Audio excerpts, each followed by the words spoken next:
first of all, many of you were involved in helping with the petition drive for securing funding for the Interpretive Museum at Big Bone Park. This is a letter that we received from the organization, the Friends of Big Bone. Boone County Society, etc., etc. It's been brought to my attention recently that your organization was especially active in obtaining signatures for the petitions sent to Frankfort regarding the Big Bone Lick Interpretive Museum. The park and museum have been a community project for over 40 years, and if not for many people and groups standing behind the project, it would never be given consideration by the legislature in Frankfort. No one person or organization is going to make a difference, but by standing together we can move the mountain. And the Friends of Big Bone do appreciate your organization's efforts in this regard. Hopefully, as this unfolds, we will be able to work together to bring this dream to life. Many thanks, and signed by Patrick Lenz, who is the president of that organization. Also, I want to remind you all that a week from tonight, which is the reason our meeting is a week early, the Historic Preservation Review Board Awards will be given. And we have two that we're particularly interested in is the Historical Society. One of those to be given is the for Preservation Project for the Boone County Oral History, which is Robert Schrage, Tim Moore, and our own Mike Rouse, who isn't going to stand up and be recognized. Also, on May the 31st, I believe, at Chabon Library Branch, there's going to be a book signing involving Michael and Mr. Schrage and so forth. Another award that's being given is the Shirley Mann Memorial Heritage Education Award, which is being given for the Kiger Trial reenactment, which was sponsored and research was paid for by the Historical Society. So we're kind of proud of those things. In July, Pat Scott, I'm sure most of you are familiar with the name of Pat Scott. She is in the Baseball Hall of Fame, is going under the auspices of the Society, be throwing out the first pitch at the Florence Freedom Ball game. We do need to sell 50 tickets. They are $7. If you're interested in purchasing those tickets, this young lady right here, Laurie Wilcox, is the person to talk to, and she will make that reservation for your ticket for you. Okay, I have talked long enough. How many of y'all ever had a crank telephone? What? Crank telephone. You know, on the wall. Hello Central. Well, I remember them. Not too fondly, but I remember them. Mr. Tom Oots is with us tonight, and he worked for the Consolidated Telephone Company here in Boone County, I guess up until it was taken over by Bell, is that right? So I'm going to turn this over to him, and I'm looking forward to hearing what he has to say.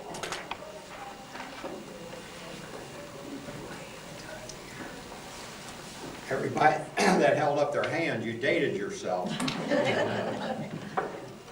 I didn't know I was going to be on film here, so I better be careful what I say. Don't anybody check me out.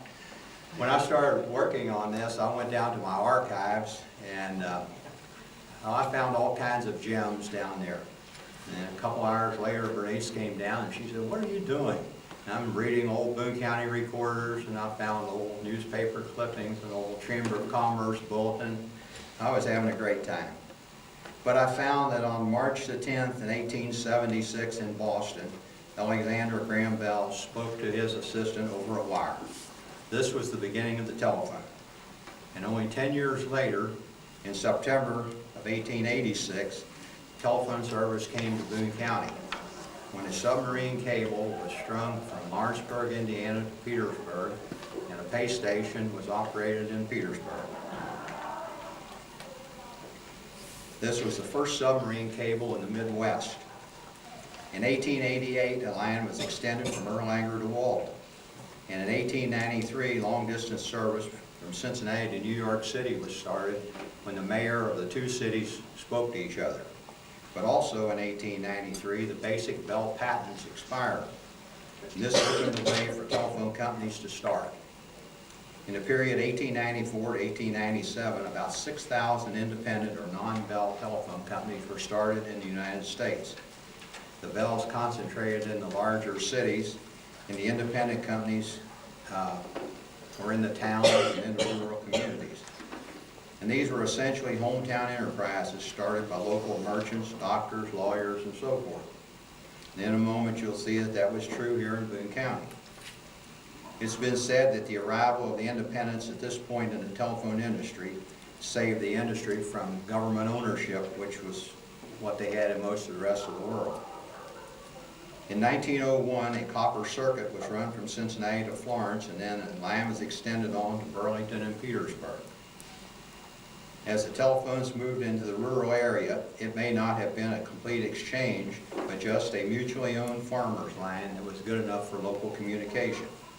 And several small companies were operated in Boone County so that people could communicate with one another. Around the turn of the 20th century, a farmer's line was organized in Union. This line was owned by Mrs. Dora Bannister. And about the same time, exchanges were opened in Waterloo and Rabbitash, and they had connections to Union. The Independence Telephone Company in Kenton County was another small organization, but they had lines that went to Richwood and Walton in Boone County. T.J. Hughes owned a small exchange in Beaver, and the Hughes Company had a circuit to Covington, and that gave that quite an advantage over the company in Union, and this led to the closing of the Union Company. Again, most of these rural circuits had customers, a few customers here, a few customers there. They weren't always connected. In early 1903, a switchboard of the latest pattern was installed in Burlington. They had lines to Petersburg, Idlewild, Bulletsville, Hebron, Limaberg, and Florence. The owners of this company were B.W. Adams, the county clerk, A.B. Rouse, attorney, Judge Lassing, N.E. Riddle, an attorney who was later Judge Riddle. These were all, of course, local businessmen. And this company had connections to City and Suburban Company in Florence. But there were still several other small companies around the county. In 1912, an organization known as Consolidated Telephone Company served about 3/5 of the county. They had exchanges in Burlington with 187 subscribers, Walton with 183 subscribers, and Beaver with 126. The northern part of the county was served by the Hebron Telephone Company, and the southwest corner by an exchange in Rabbitash. In general, in the period 1914 to 1918, Dr. J.M. Crouch was president and general manager of Consolidated Telephone Company in Union, but this was a different organization than the one in Burlington. There were still several farmers' lands and mutual companies around in the county. On April 1, 1922, Mutual Telephone Company Incorporated was organized and had its first meeting in Union. James W. Ayler served as chairman and was elected president at the meeting. C.W. Myers and Stanley Oots were elected directors along with Mr. Ayler. Mr. Tanner was vice president, Mr. Grubbs was secretary, and Mr. Richards treasurer. Alice Oots was elected operator at $300 per year with living quarters furnished. The secretary was paid $50. The service was offered to customers for $8 a year. And they also took action to discontinue service to delinquents after 60 days. The Alice Oots was the mother of Fanny Oots, who began operating the switchboard there when she was a child. And Fanny was later the chief operator of Consolidated Telephone Company, and when I started with the company, she was the cashier and the manager of our business office. Fanny and Stanley and I were really not closely related. And Fanny was Consolidated's longest service employee when she retired in the 1960s. Consolidated Telephone Company, an Ohio corporation, was organized on January 1, 1930, with exchanges in Florence, Burlington, and Walton, and shortly thereafter they acquired the Hebron Telephone Company. And in 1938, Consolidated Telephone Company acquired the Urban Telephone Company in Estill County. They had 1,400 telephones there. This property was sold in 1957. On January 1, 1946, Consolidated Telephone Company was incorporated under the laws of Kentucky. E.G. Stevenson, John L. Best, and Walter D. Best were the incorporators. This replaced the Ohio Corporation. The company had 1,356 telephones in service at that time in Boone County. The John L. Best was a local attorney and another local businessman connected to the telephone company. And I found an interesting item here. In 1929, 3 men robbed the Kroger store in Walton and shot and killed the night watchman. Later, John L. Best headed the prosecution team, and Etta Underhill, a Walton telephone operator, testified that she saw the shooting from a window in the telephone exchange over the bank building across the street. The reason I had this article was that my father was sheriff of Boone County at the time, and I had that article. On April 1, 1947, Garland Foscue acquired all the stock of the company. He lived in Wilmette, Illinois, a suburb of Chicago. Mr. Foscue was an experienced telephone man. He started his career with the Gary Group of telephone companies in 1914 in Waco, Texas, and he retired in 1945 as vice president of Automatic Electric Company, which was the largest manufacturer of telephone equipment after Bell's Western Electric.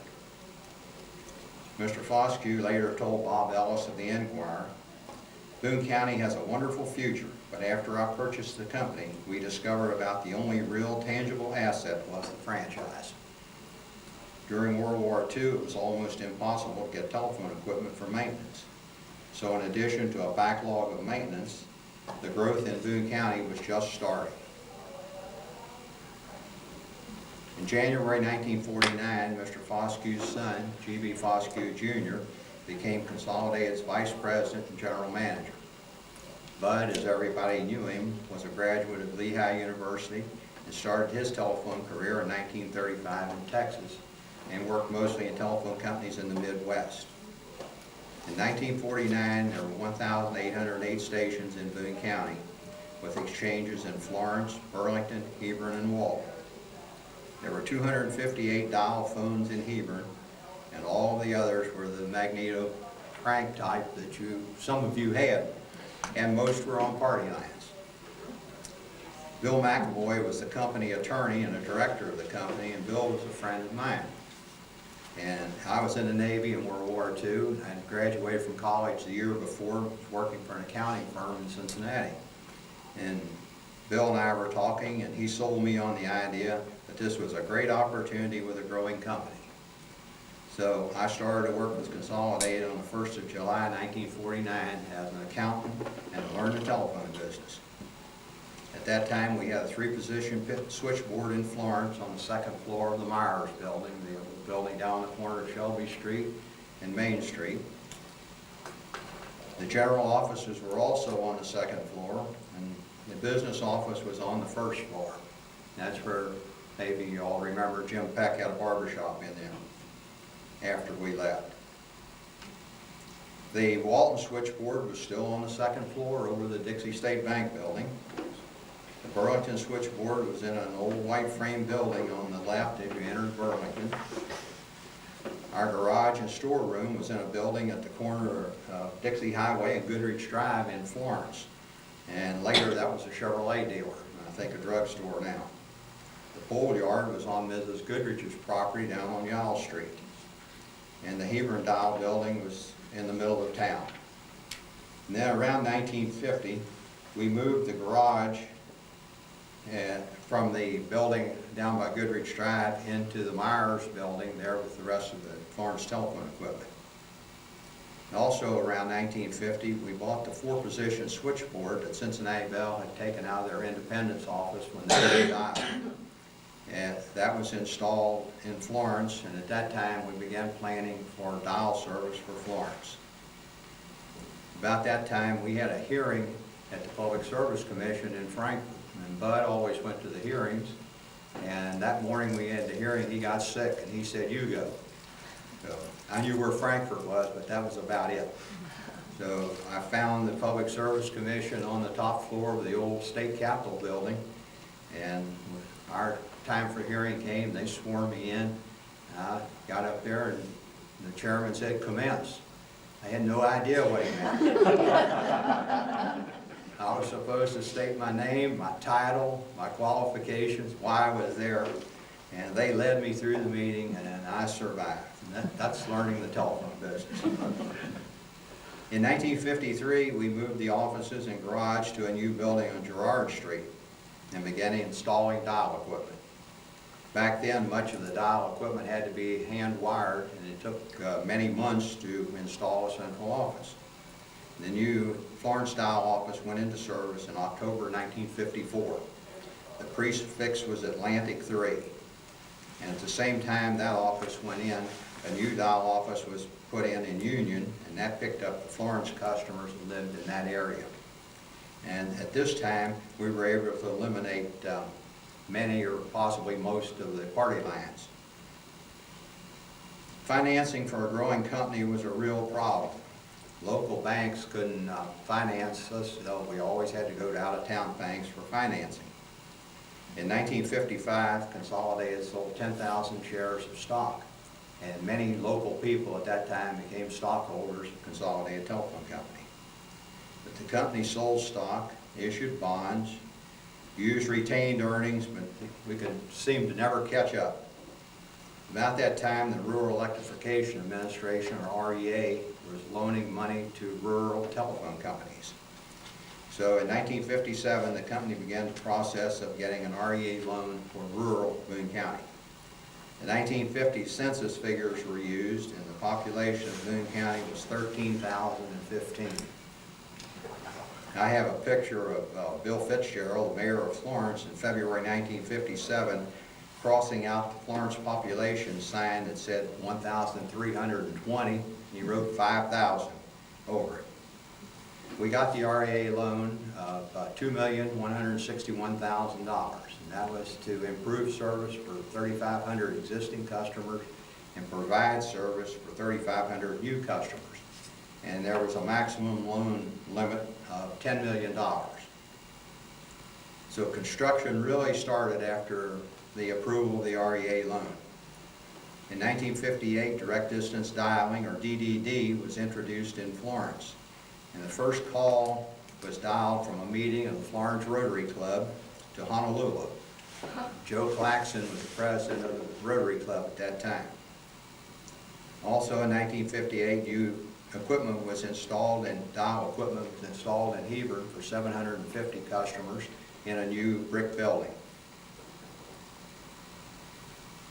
They also had DDD, and at that time only 7 exchanges out of 372 telephone exchanges in the state of Kentucky had DDD, and 2 of them were Florence and Hebron. In November of 1959, DDD network was added to Union. In February 1960, Walton was changed to dial, and in May 1960, Burlington was changed to dial Justice 6. We celebrated the end of Number Please with a dinner at Southern Trails. And at that time, W.A. Brown had just been appointed to Florence City Council. And so at that meeting, Judge Cropper swore in Brownie with Mayor George Scott acted as a witness. I have a picture of me presenting Joe Hogan, the Boone County Sheriff, a check for our 1961 franchise taxes. The taxes were $16,512.68. The sheriff said that this was one of the largest payments received this year, and that didn't include our vehicles or buildings. In July 1962, the 7,000th telephone was installed in Boone County. So in less than 4 years after the loan was approved, the 7,000 figure that was used there, we had already reached it. The airport was our largest customer and always kept us busy as they grew. Later, the industrial park was a big customer. Other than the airport, which had a large telephone room, the Florence Motel had the first PBX, or private branch exchange. And the interstate was really opening things up. But things didn't always go well. I remember the tornado that went through Walton back in the early 50s, and it knocked down all the telephone lines on North Main Street, and that included all the trunks that got people in Walton out of Walton. So that was a real blow for us at that time. And there were several airplane crashes in the 50s and 60s. And that was before the cell phone days, so we always had to get telephone lines to the crash site for FAA and the coroner. There was a construction fire at the airport one time, and water got in the telephone room. That was a big problem. When the president flew into the airport, we had to get lines to Air Force One as soon as it came to a complete stop. And it usually parked away from the terminal buildings. And our employees that worked on those jobs had to have security clearance. I found a letter to Bud from the White House Communications Agency complimenting Consolidated Telephone Company on quick response and excellent work in providing continuous communications for the President. He particularly commended Bill O'Hara, Irvin Drinkenberg, and Jim Robinson. Jim, I didn't know you were going to be here. The National Governors Conference was held in Cincinnati in the late 60s, and that was a presidential election year. And we had to have phones in almost all the planes of the candidates. And I think I can remember Nixon, Humphrey, McGovern, George Wallace, and Muskie had, I think the Yankee Clipper was the name of his plane. And his communications people took several of the employees on that plane to see his communications equipment.